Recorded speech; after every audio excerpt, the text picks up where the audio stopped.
अल खिद्र का वर्णन 55 हदीसों में भी मिलता है और यह भी वर्णन है कि अल खिद्र मोहम्मद जी को उनके जीवन काल में 2 बार मिले। एक बार मोहम्मद जी के जवानी काल में व दोबारा मोहम्मद जी के बुढ़ापे में।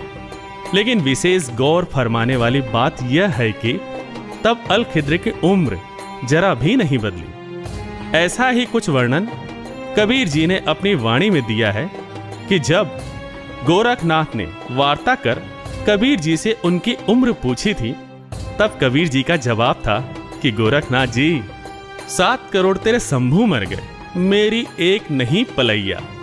क्योंकि पूर्ण परमात्मा अविनाशी है, उसके जीवन का एक भी पल कभी कम नहीं होता।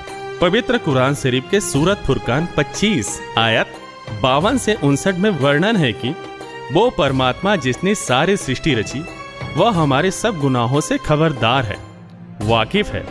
ऐसा लिखित सबूत अल खिद्र के उस प्रसंग से मिलता है जिसमें अली को कहा गया है कि अली, मैं तुझे ऐसा मंत्र दूंगा जो असंख्य पापों का नाश कर देगा।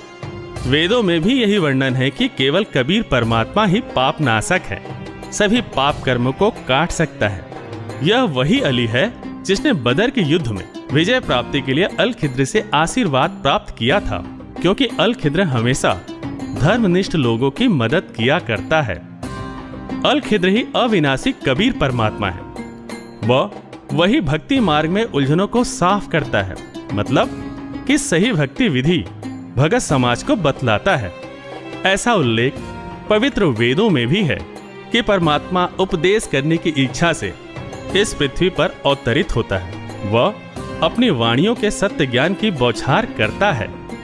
बहुत से मुस्लिम श्रद्धालुओं का मानना है कि अल खिद्र के हाथों में हड्डियां नहीं हैं, वे रुई जैसे नर्म हैं और ये उसकी पहचान भी है।